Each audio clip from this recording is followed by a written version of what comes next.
The descent back into the chamber felt different this time.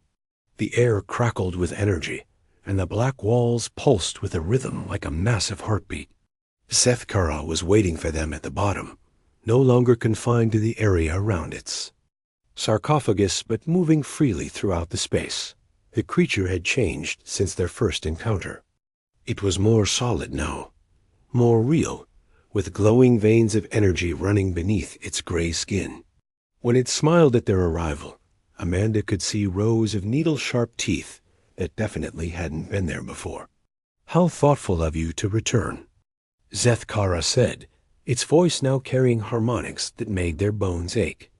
"And you have brought me fresh life force. I can feel the strength flowing through each of you." Lisa kept her team moving toward the control panels Helen had identified earlier. "Remember the plan. We get to the controls, activate the containment field, and hold it long enough for the system to lock down." Tony had positioned himself between the creature and the others, though they all knew his weapons were useless. "How long do we need to hold it?" Helen was studying the symbols on the control panels with her failing tablet. "According to the records, the containment sequence takes exactly 93 seconds once initiated. But all 4 control stations must be operated simultaneously." Rick was already at the first control panel, his hands hovering over the crystalline surface. 4 panels, 6 people. 2 of us will be free to help fight this thing. Seth Kara laughed, a sound like breaking crystal. "Fight me? Little creatures, you still do not understand what you face. I am eternal. I am hunger itself. I am the darkness between the stars." Amanda moved to the second control panel. "Maybe, but you're also trapped in a hole on Mars, hiding from species that learn to work together." The creature's empty eye sockets flared with anger. "The alliance that defeated my people is long dead and forgotten. Their precious cooperation saved them nothing in the end." Helen reached the third panel despite her weakness, leaning against it for support. "Actually, that's not true. I've been reading more of their records, and there's something you don't know about the alliance." Lisa took position at the fourth and final control panel. "Helen, whatever you're going to say it. Fast." Helen's voice grew stronger as she spoke, as if the truth she was revealing gave her strength. "The Alliance didn't just defeat the Veltar and build these prisons. They planted clues and guidance systems throughout the galaxy designed to lead younger species to these containment sites." Seth Kara had stopped advancing, a look of confusion crossing its alien features. "What are you saying?" Amanda understood immediately. "You didn't choose Mars as your hiding place. You were guided here. The Alliance wanted future species to find you." Rick was studying the control panel beneath his hands. "They weren't just trying to contain the Veltar. They were setting up a test for species like humanity." The creature's anger was replaced by something that might have been fear. "Impossible. I monitored your radio signals for decades. I chose this location based on your primitive broadcasts." Helen managed a weak smile. "Did you? Or did you follow the signal enhancers that the Alliance planted throughout the system?" "Tony, look at the walls near the ceiling." Tony aimed his light upward and saw what Helen was pointing to. Subtle technological devices embedded in the chamber walls, almost invisible unless you knew what to look for. "What are those?" "Signal amplifiers," Helen said. "They've been broadcasting Earth's radio signals with extra power for thousands of years, making them seem much stronger than they actually were to anyone in this chamber." The full scope of the trap was becoming clear. The ancient Alliance had built these prisons not just to contain the Veltar, but to test future civilizations. Species that found the chambers would face the choice between running away or sacrificing themselves to keep the monsters contained. Seth Kara's voice was filled with rage and disbelief. "You cannot be right. I chose this place. I made the decision to wait here." Amanda placed her hands on her control panel. Just like you chose to feed on Helen first, because she seemed weakest. Just like you chose to destroy our equipment instead of attacking us directly. Every choice you made was exactly what the Alliance predicted you would do. Lisa was ready at her panel. Helen, how do we activate the sequence? Helen's strength was fading, but she managed to point to specific symbols on each control surface. Press the activation symbols simultaneously. The system will do the rest. But Seth Kara was no longer willing to play along with what it now realized was an elaborate trap. The creature lunged forward with inhuman speed, reaching for Amanda with claws that seemed to extend from its fingertips like liquid shadow. Tony threw himself between them, and the creature's claws passed through his chest without damaging his body, but somehow touching something deeper. Tony screamed as his life force began draining away, but he held on, grappling with the monster even as his strength faded. Now, Lisa shouted. Activate the sequence now. All 4 humans pressed there, palms against the activation symbols at the same moment. The effect was immediate and overwhelming. The chamber filled with blinding light as energy coursed through the walls, and a sound like the birth of stars echoed from every surface. Zethkar released Tony and spun toward the control panels. Finally, understanding the true nature of the trap it had walked into. No, I will not be caged again. I will feed on your world. But the containment field was already forming. Streams of energy connecting the control panels to each other and to the sarcophagus in the center of the chamber. The creature found itself being pulled inexorably back toward its prison, fighting against forces it could not overcome. The sequence is working, Rick called out over the roar of energy. But I can feel it fighting back.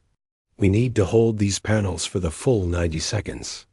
Zethkara made one final desperate attempt to break free, reaching out with tendrils of shadow to drain the life from all 4 operators at once. Amanda felt her strength beginning to ebb as the creature's hunger touched her mind, but instead of giving in to fear, she felt something else, determination. Helen was right about the joining of purpose. She called to the others. We're not just operating these controls individually. We're working as one. Lisa understood immediately. Share the drain. If it tries to feed on one of us, the others support them. The 4 humans at the control panels began to work in perfect synchronization, not just with the ancient technology, but with each other. When Zethkara tried to drain Amanda, Rick and Helen and Lisa somehow shared their strength with her. When it attacked Lisa, the others kept her connected to the group. Tony, barely conscious from his encounter with the creature, crawled to the central area and began working with the sarcophagus itself. There's another control here, he gasped. Something that looks like a final lock. Helen's voice was growing weak again, but her mind was still working. The records mention a final seal that can only be activated by someone who has been touched by a Veltar and survived. Tony, you're the key. The countdown reached 30 seconds. Zethkara was being pulled steadily back toward its prison, but it was fighting every step of the way. The strain on the 4 operators was enormous, and Amanda could feel her life force ebbing despite the support from the others. 20 seconds. The creature was almost back to the sarcophagus, but the energy field was starting to fluctuate. The ancient technology was powerful, but it needed steady operation from the control panels. 10 seconds.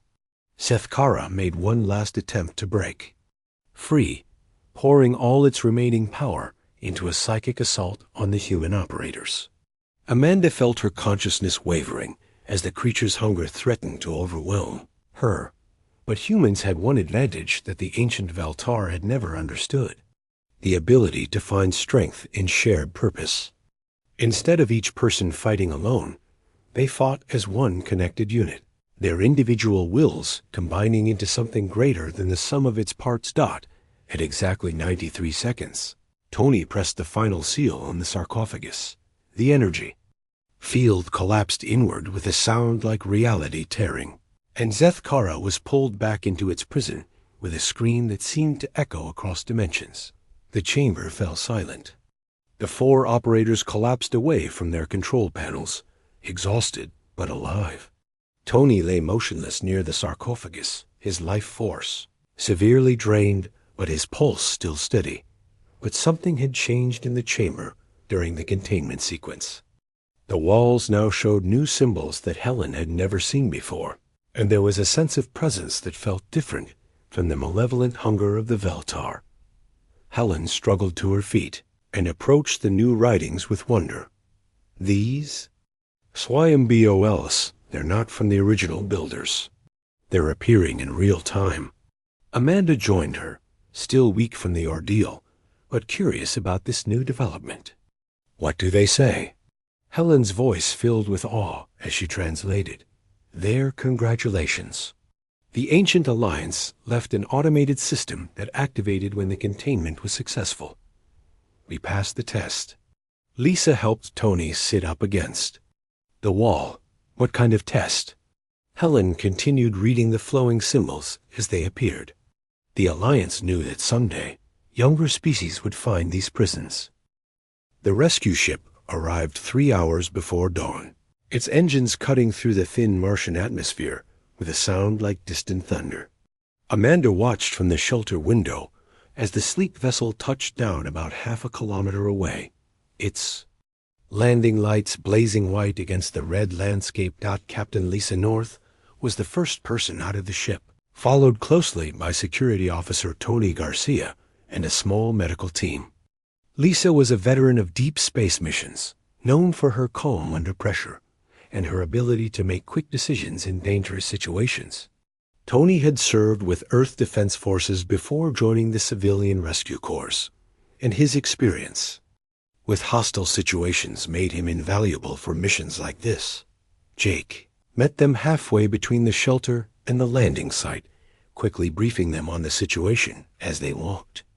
Amanda could see Lisa's expression growing more serious as Jake explained about Sethkara and the destroyed equipment at the original dig site.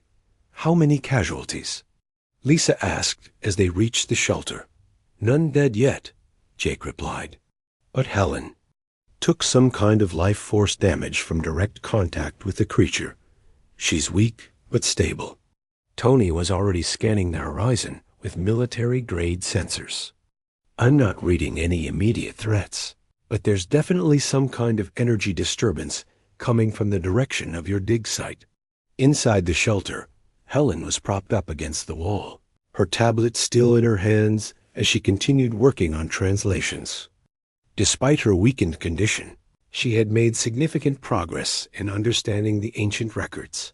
Lisa knelt beside her. Ma'am, I'm Captain North. We're here to get you and your team to safety. Helen looked up with tired but determined eyes. Captain, you don't understand. This isn't just about rescuing us. What we found down there threatens all of humanity. Amanda joined the conversation, showing Lisa and Tony the translated sections of the alien records. The creature we released is called a Veltar. It's an ancient energy vampire that feeds on life force and can convert its victims into creatures like itself. Tony frowned as he studied the translations. You're saying this thing wants to turn humans into more monsters? Rick had been monitoring the energy readings from their portable equipment.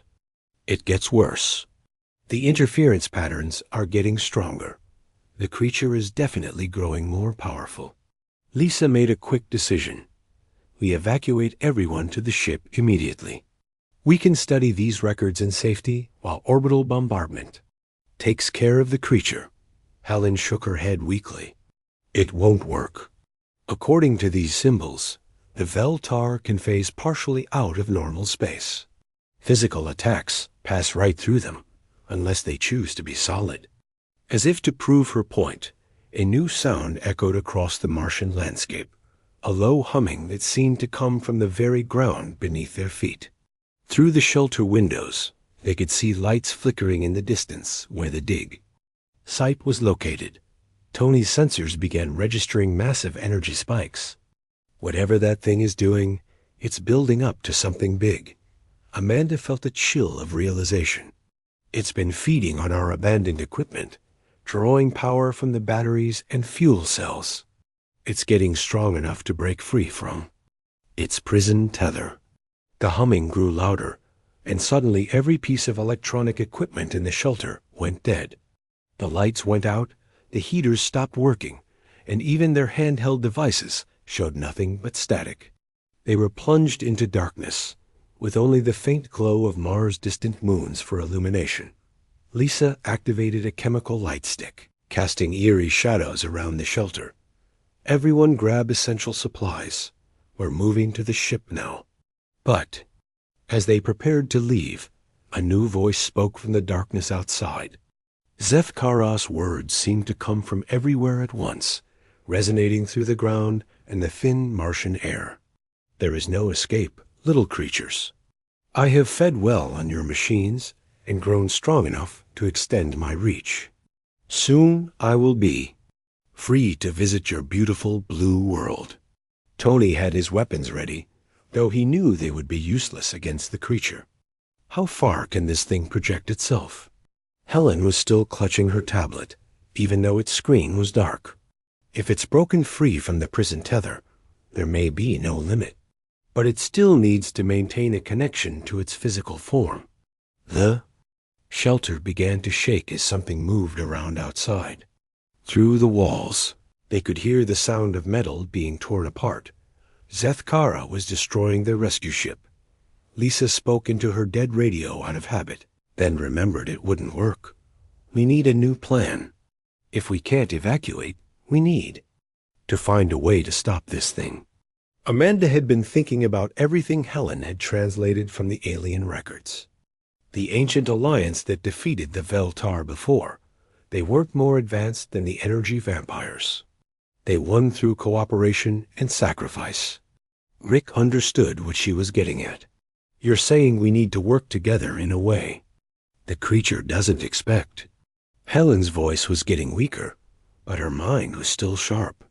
The records mentioned something called the joining of purpose. Multiple beings acting as one, sharing their life force to overpower a Veltar. Tony looked skeptical. Sounds like a good way to get everyone killed faster. Maybe, Amanda admitted. But the alternative is letting this thing get to Earth, where it can feed on billions of people. The shaking of the shelter intensified, and they could hear Zethkara's voice getting closer. I can sense your fear, humans. It makes your life force so much more delicious. Lisa made a command decision. We're not giving up without a fight. What do you need us to do? Helen struggled to sit up straighter. The containment system in the original chamber, it's still functional. The creature has been avoiding it because it knows the prison technology can still hold it. Rick's eyes lit up with understanding. If we can get it back into the chamber and reactivate the containment field, but how do we get it to go back willingly? Tony asked. Amanda had been studying Helen's translations and found the answer. We give it what it wants most, a chance to feed on all of us at once. We make ourselves bait. The plan was dangerous and probably suicidal, but it was the only option they had. They would return to the dig site and enter the chamber, making themselves irresistible targets for Zethkara. Once the creature followed them inside to feed, they would attempt to reactivate the ancient containment system. Jake had been quiet during the planning, but now he spoke up. There's one problem with this plan. Someone needs to stay behind to operate the containment controls, and whoever does that won't make it out. The weight of that realization settled over the group. They were asking someone to sacrifice their life to save humanity, and they all knew it. Tony was the first to volunteer. I'll do it. I've got the most experience with hostile situations. Lisa shook her head. I'm the mission commander. It's my responsibility. But Amanda had already made up her mind. No, it has to be me. I'm the one who insisted on opening the sarcophagus in the first place. This is my mistake to fix. Helen reached out and took Amanda's hand with surprising strength. Actually, it Has to be all of us. The records are very specific about the joining of purpose. The containment system requires multiple operators working in perfect coordination. Rick understood the implication. You're saying we all have to stay behind? Helen nodded slowly. The ancient Alliance members who built these prisons knew that stopping a Veltar required the ultimate sacrifice. That's why they're called the Final Guardians in the records. The group looked around at each other in the dim chemical light. They were just ordinary people, scientists, administrators, security personnel, who had stumbled into a situation far beyond anything they were trained for. But they were human, and humans had always found ways to survive against impossible. Odds. Lisa spoke for all of them. Then that's what we do. We go back to that chamber, and we make sure this thing never reaches Earth. They gathered what supplies they could carry and prepared to leave the shelter. Outside, Zethkara's presence was like a weight pressing down on them. But they could also sense something else. The creature's hunger was making it careless. Overconfident. As they began the trek back toward the dig site, Amanda reflected on Helen's translations about the ancient Alliance. Those long-dead beings had faced the same choice her team was facing now. Sacrifice themselves to protect countless others, or let evil spread across the galaxy. They had chosen sacrifice then, and now it was humanity's turn to make the same choice. The lights at the dig site grew brighter as they approached, and Zethkara's voice echoed across the landscape with anticipation. Yes, come to me, little guardians. Come and feed my eternal hunger. What the creature didn't realize was that humans were capable of something the Veltar had never understood, the willingness to die for strangers they would never meet, for a future they would never see. The final confrontation was about to begin. The moment Amanda saw Zethkara turn its attention toward Jake, she knew they had to move. The rope now, she shouted, grabbing Helen under one arm while Rick took the other. The older woman was weak from the creature's feeding, but still conscious. Enough to help climb. Jake fired another useless shot at the entity, and then slung his weapon over his shoulder to grab the climbing rope. The creature moved toward them with fluid grace, but Amanda noticed it seemed reluctant to get too close to the shaft opening above. Perhaps the daylight filtering down bothered it, or maybe it simply preferred the enclosed darkness of its prison. Rick went up first, his strong arms pulling him quickly toward the surface. Helen followed with Jake, pushing from below, while Amanda kept watch on Zethkara. The creature stood near its sarcophagus, watching them with those terrible empty eyes, but making no move to stop their escape. Why isn't it following us? Helen gasped as Jake helped her climb. Amanda had been wondering the same thing. As she started up the rope last, keeping the creature in sight, she heard its voice echoing up from below. Run, little ones. I have waited 6,000 years. A few more hours will not matter. Besides, I am curious to see what your kind will do when faced with true terror. The climb to the surface felt like it took forever, but finally all four of them were standing in the Martian sunlight, breathing hard and shaking from adrenaline. Jake immediately ran to the communications array to call for help, but the equipment was completely dead. Every screen showed static, and the radio produced only an eerie humming sound. It's interfering with our systems from down there, Rick sighed, checking his geological equipment. The energy field is much stronger now that it's awake. Helen sat heavily on a supply crate, her face still pale from the creature's feeding. We need to understand what we're dealing with. Those symbols in the chamber, they weren't just warnings. They were a historical record. Amanda helped Helen to the research tent, where they kept their translation equipment and reference materials. What did you learn down there? What is that thing? Helen's hands shook as she pulled up her photos of the chamber walls on her tablet. The symbols tell a story about a race called the Veltar. They were energy vampires who conquered dozens of civilizations across this part of the galaxy thousands of years ago. Rick had joined them in the tent, while Jake continued trying to repair their communications. If they were so powerful, what happened to them? Why is this one hiding in a hole on Mars? Helen scrolled through more of her translation work. According to these records, they were eventually defeated by an alliance of younger species. The surviving Veltar were imprisoned in facilities like this one, scattered across different worlds. So this whole chamber is a prison, Amanda said. But why make it so that someone from outside could open it? Helen pointed to a section of symbols she had been working on. I think it was meant as a test. The alliance that defeated the Veltar wanted to make sure future civilizations would be strong enough to face them if they ever got free. A loud crash from outside interrupted their discussion. Through the tent opening, they could see one of their excavation machines being torn apart by invisible forces. Zethkara had apparently found a way to extend its influence to the surface. Jake ran into the tent, his face grim. It's destroying our equipment piece by piece. The landing shuttle, the power generators, everything we need to survive or call for help.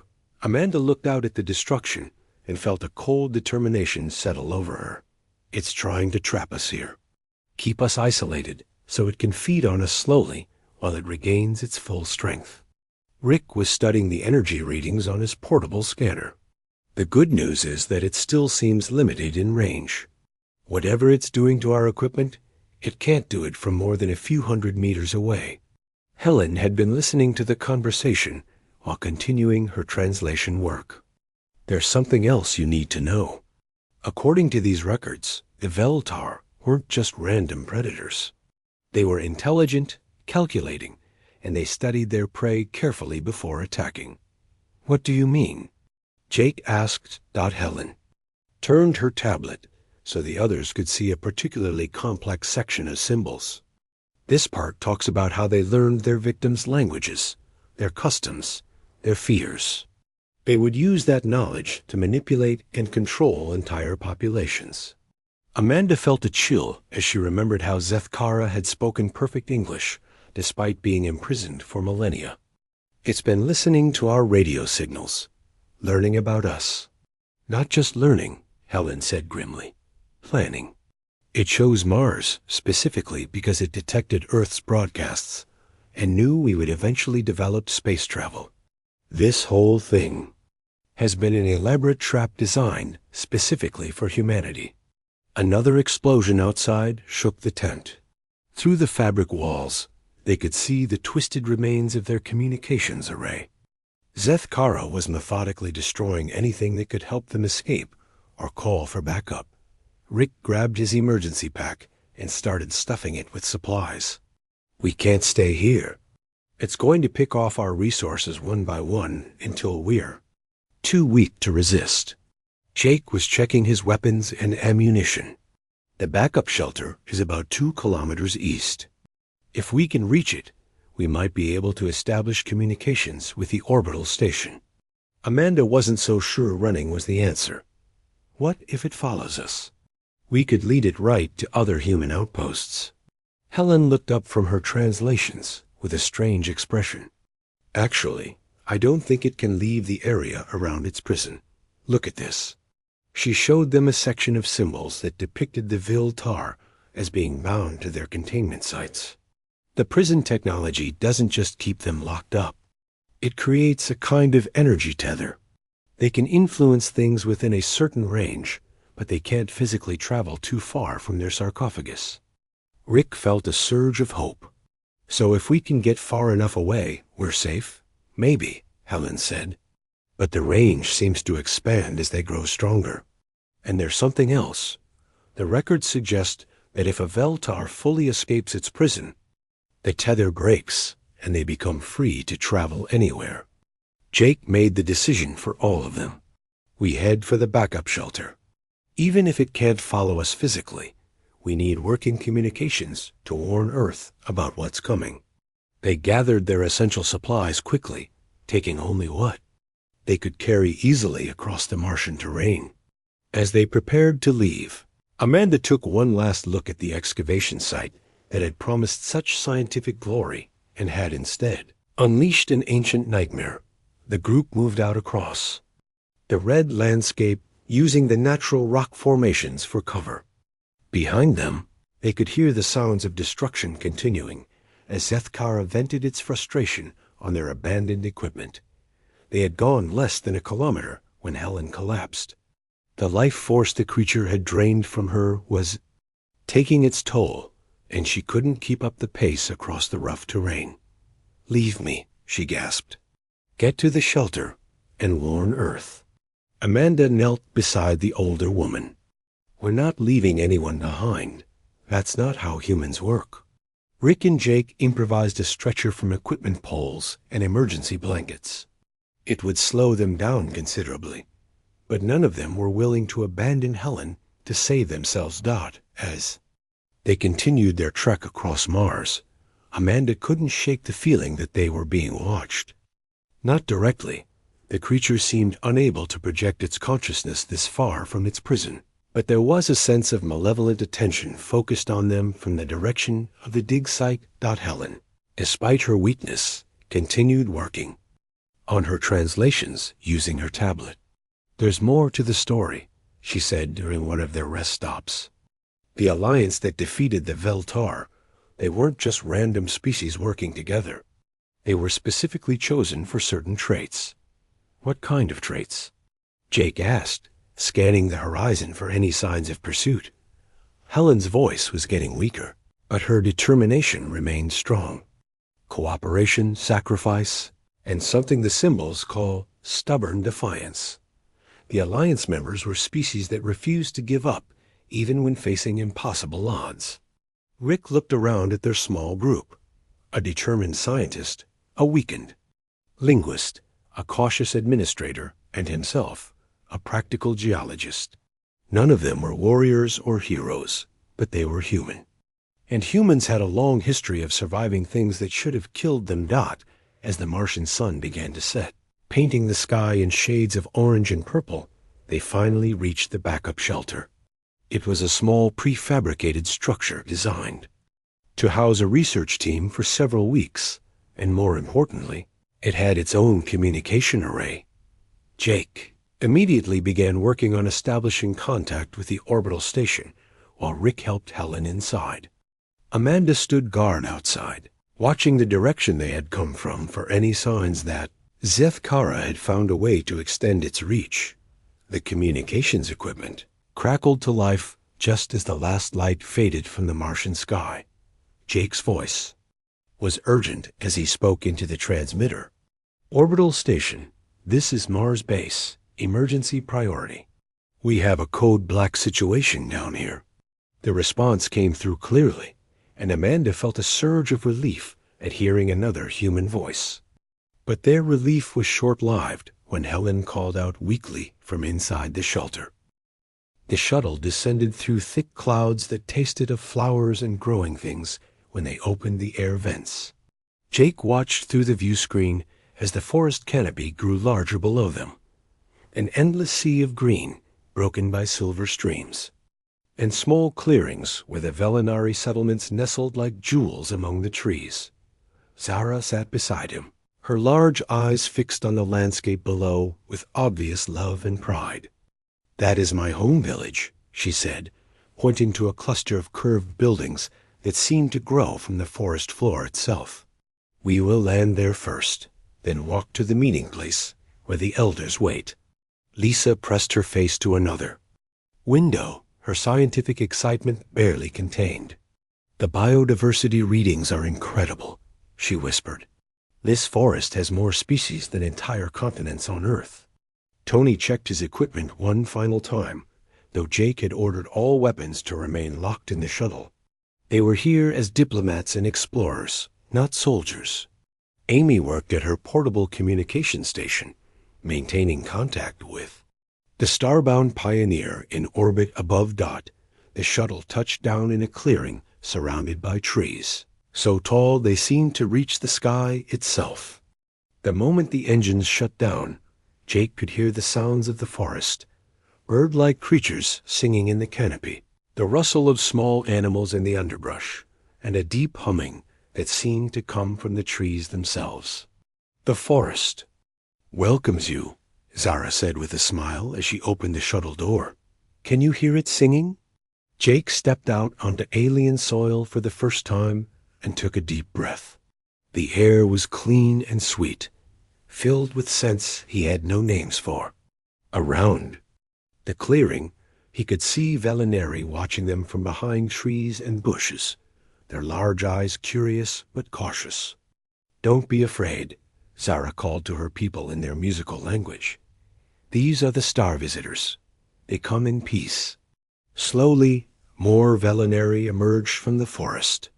They were all similar to Zara, small, delicate, with the same pale blue skin and graceful movements. Children peeked out from behind their parents, pointing at the humans with obvious wonder. You are much darker than we expected, said an elderly Velinari who approached with careful steps. And your voices are deeper, like the sound of stone falling. Lisa began taking readings with her scanners, while Amy set up her communication equipment. Tony stood alert but relaxed, his trained eyes sweeping the forest around them. Jake noticed that the security chief's posture was different here, not the ready stance of a soldier expecting trouble, but the careful awareness of a predator in unfamiliar territory. We have prepared a path through the forest to the meeting place, Zara said. It is not far, but we must be careful where we step. Some plants do not like to be disturbed. They set off into the forest along a winding path that seemed to flow naturally between the massive trees. Jake noticed that the Velinari moved with practiced quiet, their feet finding spots that made no sound on the forest floor. The humans, despite their efforts to be careful, seemed loud and clumsy by comparison. Your people are very skilled at moving through the forest, Jake observed to Zara as they walked. We must be, she replied, and again Jake heard that note of old fear in her voice. The forest has many moods. Sometimes it is peaceful like today. Sometimes it is not. Lisa stopped suddenly, her scanner beeping with urgent readings. Commander, you need to see this, she said, kneeling beside what looked like claw marks gouged deep into the bark of a massive tree. The scratches were huge, easily as long as Jake's arm and deep enough that he could put his fingers into the grooves. Whatever had made them possessed claws like daggers and strength that could tear through wood like paper. Zara's expression grew troubled when she saw what they were examining. We should not stop here, she said quietly. This is an old marking, but still we should move on. What made these marks? Tony asked, his professional interest overriding diplomacy. The shadow hunters, Zara whispered, glancing nervously at the forest around them. The ones who walk in darkness and take what they wish. Lisa was taking detailed readings of the claw marks, her excitement obvious despite the tension. The size suggests something massive, she said. Probably bipedal. Based on the angle and height of the marks, this creature would be at least 12 feet tall. Jake studied the marks more carefully and felt something stir in the back of his mind, an ancient recognition that came from millions of years of human evolution. These were territorial markers, the kind that apex predators used to warn others away from their hunting grounds. How do your people deal with these creatures? He asked Zara.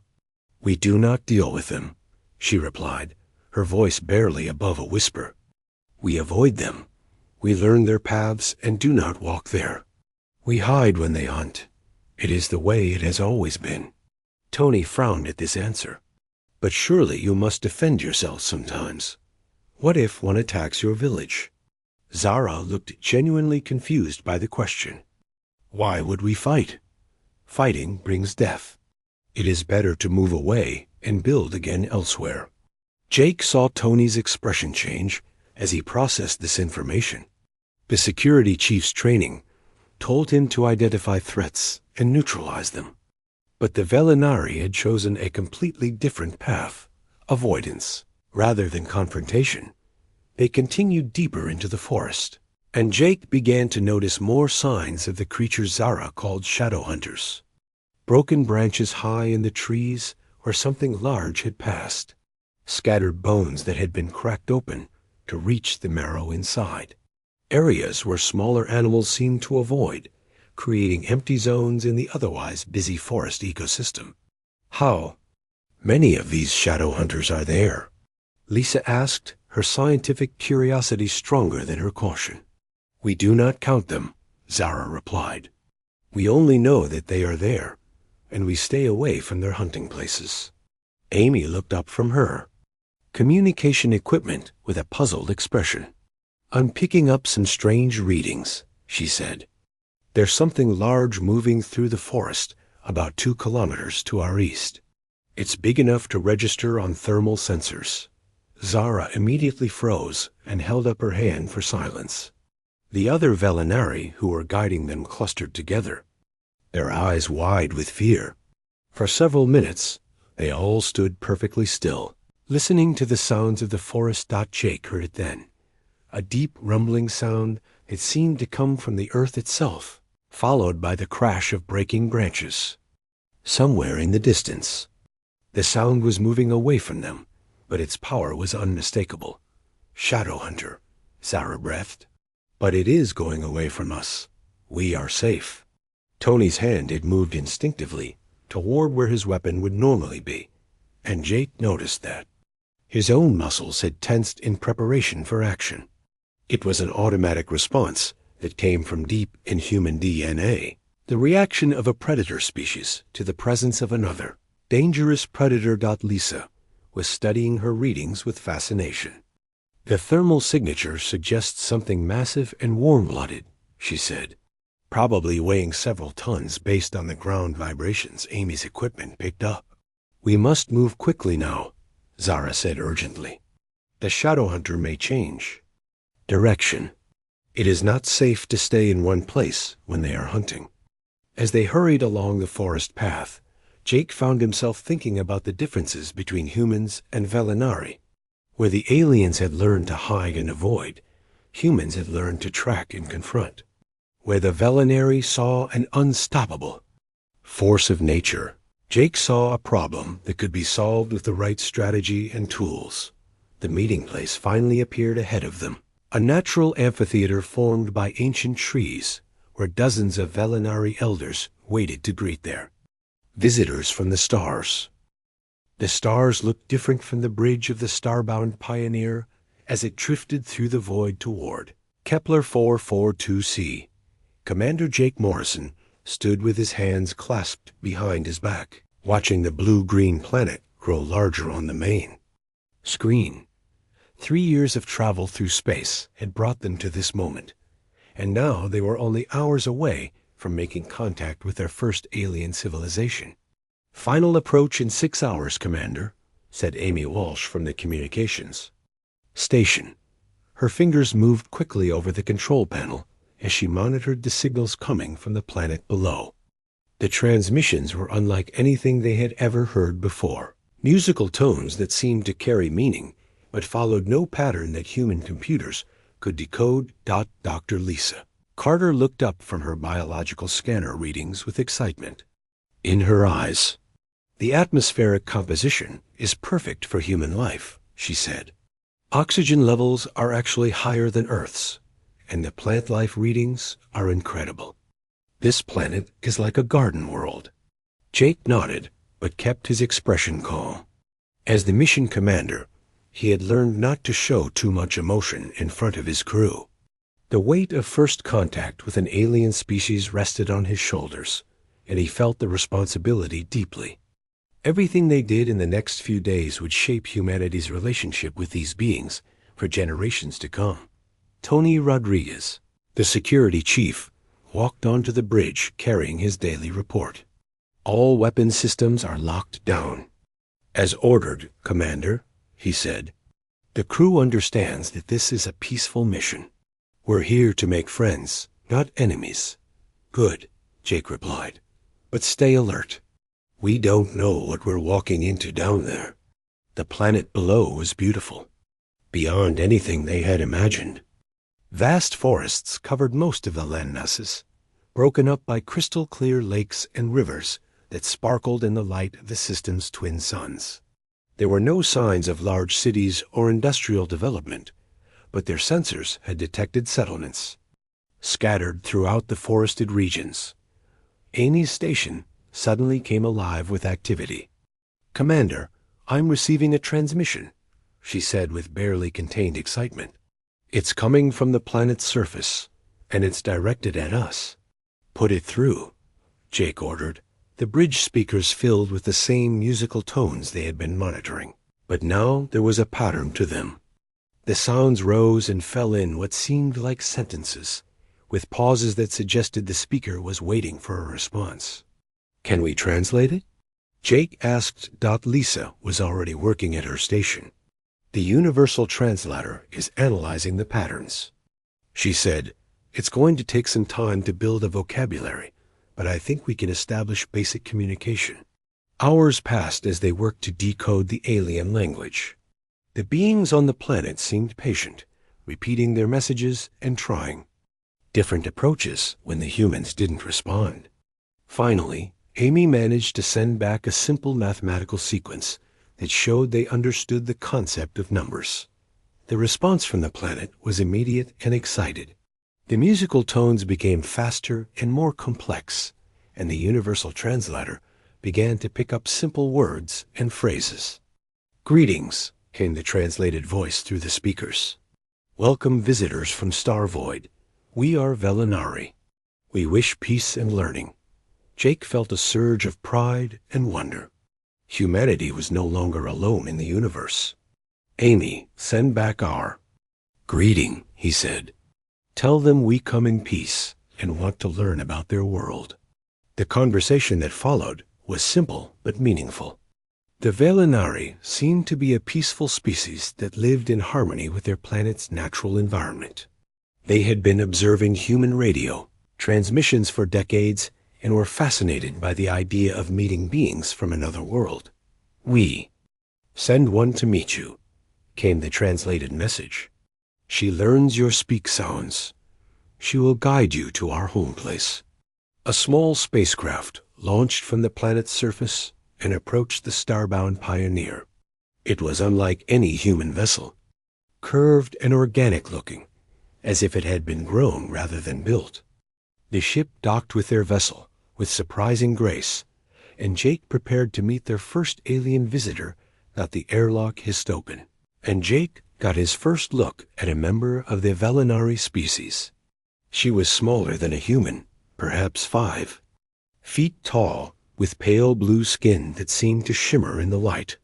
Her features were delicate and almost childlike, with large eyes that took up much of her face.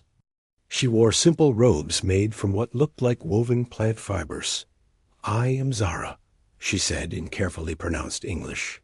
Her voice was soft and musical, like the transmissions they had been receiving. "I am chosen to speak with star visitors. I learn your word sounds from your far messages." Jake stepped forward and offered what he hoped was a reassuring smile. "Welcome aboard our ship, Zara. I'm Commander Jake Morrison.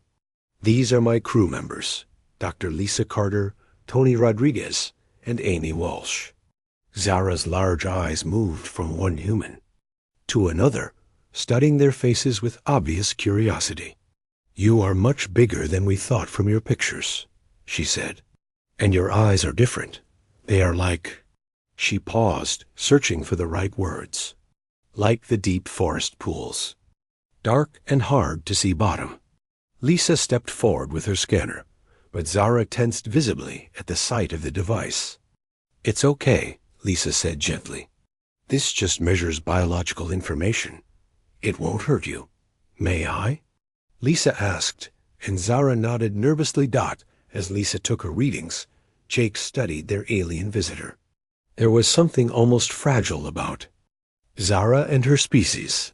They seemed built for peace and gentleness, not conflict or violence. Her movements were graceful but cautious, like those of a small animal that was always ready to flee from danger. "Your world is beautiful from space," Jake said, trying to put Zara at ease. "We'd like to visit the surface and learn about your people." Zara's expression brightened. "Yes, We want to show you our home place. The Council of Elders says you may. Come down. They are very excited to meet star visitors." Tony stepped forward with his usual direct manner. "Are there any dangers we should know about? Hostile animals or environmental hazards?" Zara's expression grew more serious. "Our world is peaceful," she said. "The Velinari live in harmony with all growing things. We have learned to avoid the places where—" She paused and seemed to struggle with the translation. "Where the shadow hunters walk. But you will be safe with us." Jake noticed that Zara's eyes had briefly flickered away when she mentioned these shadow hunters, and her voice had dropped to almost a whisper. There was fear there, old and deep. He filed the information away for later questioning. "We're ready to visit your world when you are," Jake said. "We'll bring a small team down in our shuttle." Zara nodded eagerly. "I will guide you to the meeting place. The elders have prepared a welcome ceremony. They have many questions about your star home and your people." As they prepared for the journey to the planet's surface, Jake couldn't shake the feeling that there was more to this peaceful world than Zara was telling them. The way she had mentioned the shadow hunter suggested that not everything on this garden world was as harmless as it appeared, but those concerns would have to wait. Right now, humanity was about to take its first steps on an alien world, and Jake was determined to make sure those steps led to friendship and understanding between their species. The shuttle bay doors opened, and Earth's first diplomatic mission to another world began its descent toward the forests of Kepler 442c.